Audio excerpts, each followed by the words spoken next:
Can you remember who you were before the world told you who you should be?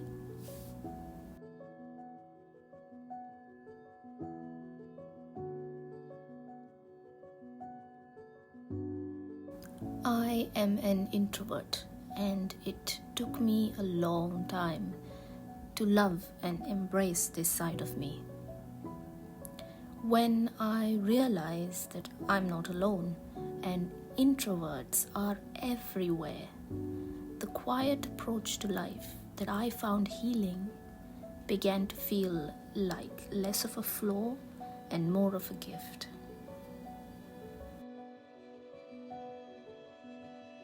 As an introvert, it's not always easy to recognize the wonderful traits you possess because the world we live in feels like a place that rewards extroverts. Their loud confidence takes over and introverts get left behind.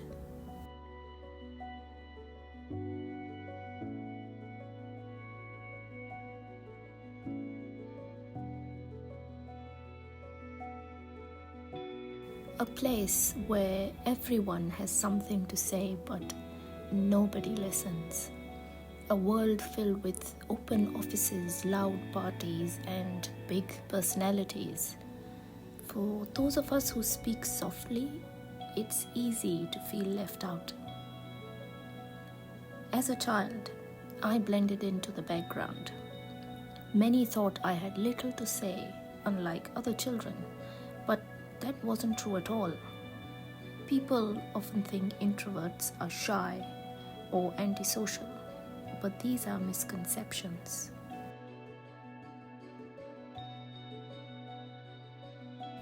Growing up, my sister and I had two distinct and different personalities. She was fun-loving and open to new experiences. I was shy and change scared me. She loved playing with her toys to the point of breaking them, and I loved preserving them. She enjoyed playing with her shiny new dolls, and I was more intrigued with the tiny objects the dolls came with. She was normal, and I was different.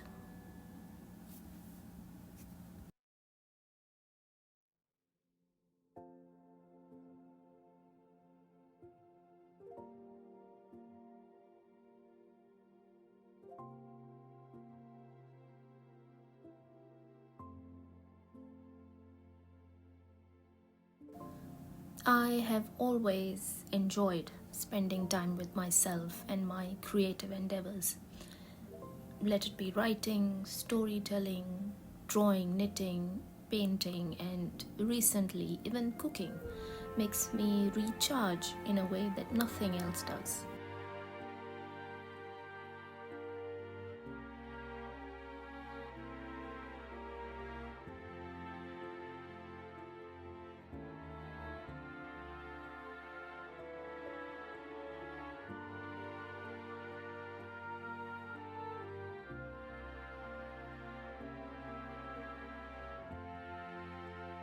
Creativity is always been my outlet, and trying different ways to express this creativity excites me.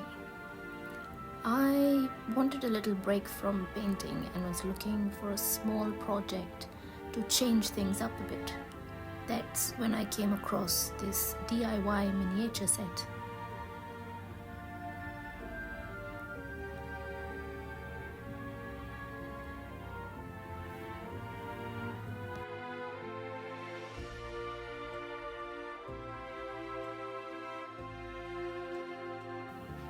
Everyone has a creative outlet. For introverts, it's a quiet, slow burn of an activity that energizes us. And for extroverts, it's talking to people and finding new places and being part of the voices that energize this world. What I mean is, not everyone would choose this as their way to relax, but I was ecstatic. It was a childhood dream that found me again, and I couldn't wait to start it.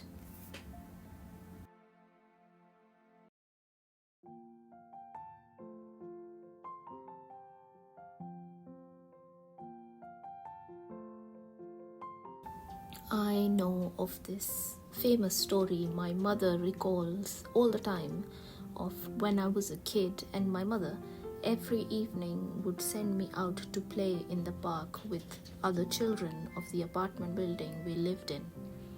And out of all those children, I would be the only one who returned home in an impeccable state. My shoes and my clothes would be as clean as I was sent out with. While the other children ate mud and jumped in puddles, I observed and I listened to them and sometimes even disapproved of their behavior. Probably for other children, what they needed after a whole day of school was to decompress by letting loose and play in the mud. But for me, I wanted to decompress by being one with my thoughts, even at that young of an age, I think.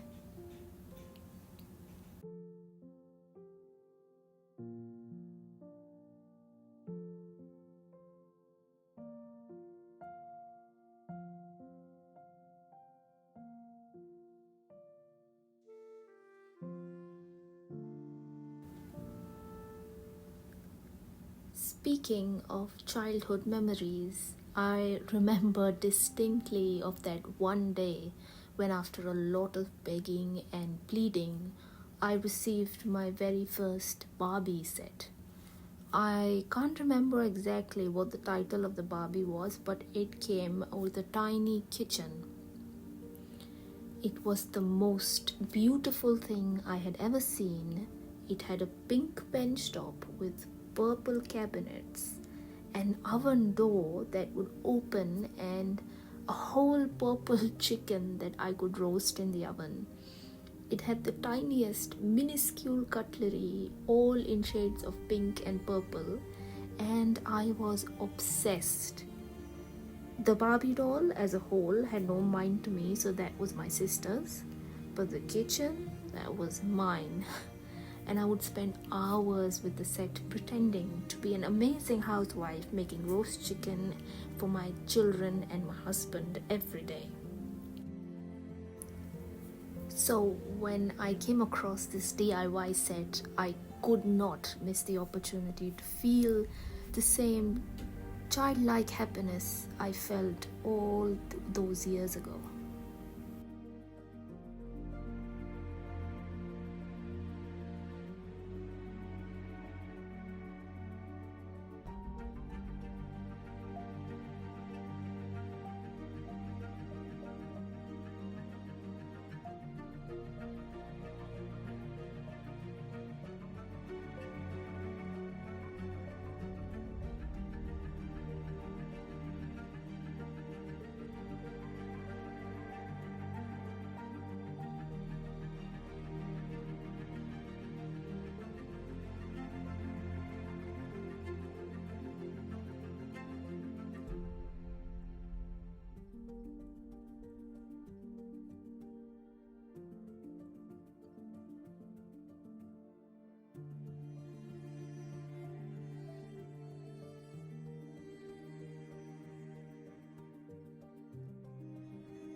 There were so many options with these DIY sets.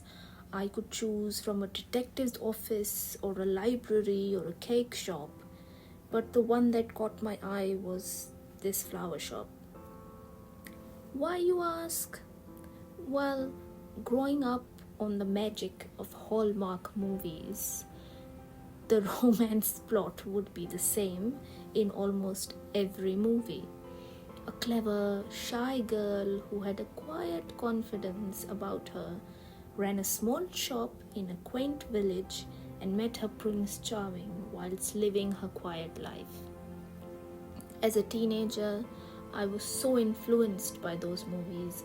All I wanted to do when I grew up was to open a flower shop and make my life like a Hallmark movie. While real life took turns that differed greatly to this fantasy, When I saw that flower shop miniature, I thought I could relive those moments and have a permanent embodiment of that nostalgia in the studio somewhere. My own little flower shop in my quaint little art studio.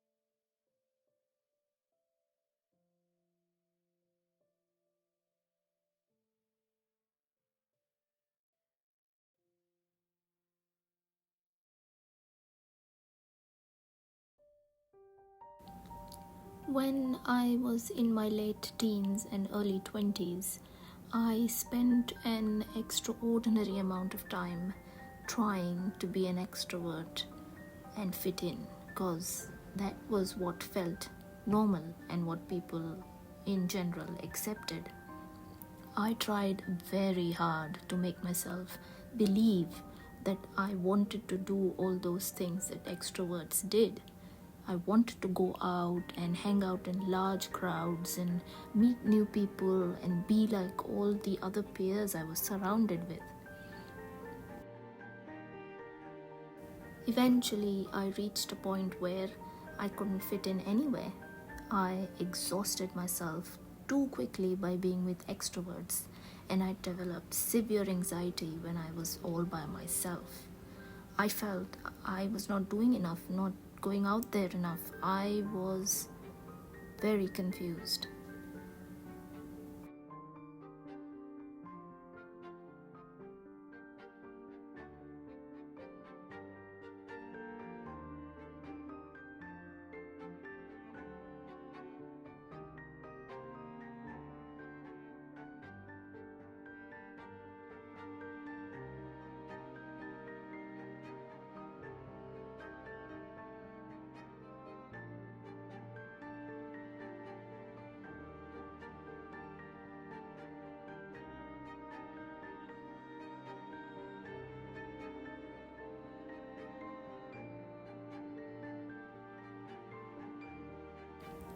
Once I finished university, I crashed into a depleting depression of identity crisis. Who was I? What did I want? Is there a place in this world for someone like me? I battled with all these questions and I shut myself from the world because I did not feel like anyone would understand me. Isolation and creation wrapped in a lot of unanswered questions. For 2 years, I trapped myself in a vortex of difficult questions that were left unanswered.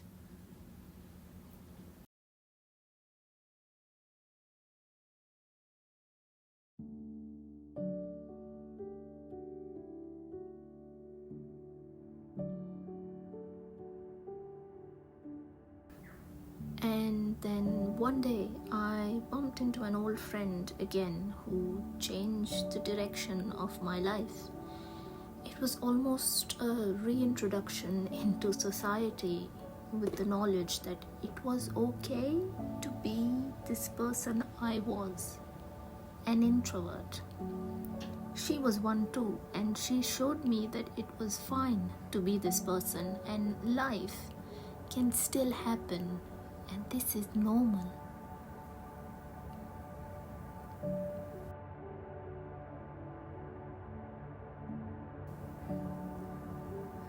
I came out of my depression, started talking again, and began teaching.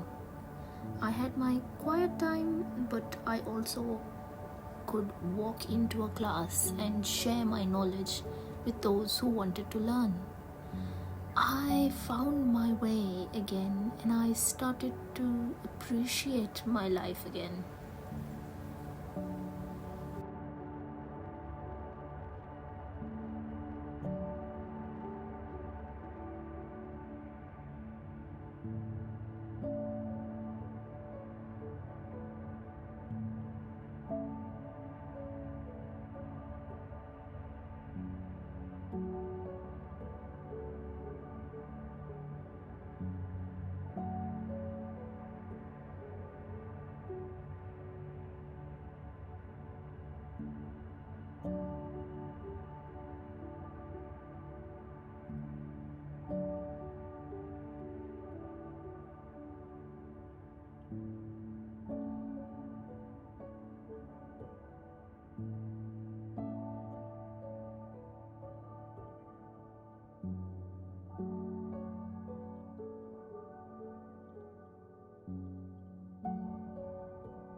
I am not saying everyone should be an introvert. No, the world would stop functioning without our upbeat and beautiful extroverts. I am surrounded by extroverts now. I appreciate them. My husband is one. But all I'm trying to say is that introverts and their traits are as important as those of an extrovert. And that understanding has brought me all the way to this point in my life where I can share my experience and acknowledge my introversion as a gift that I am proud to be a part of. Just remember, we can't underestimate the value of silence in our lives, for it is required to create our own selves. If you don't spend time alone, you risk not knowing yourself and not realizing your dreams.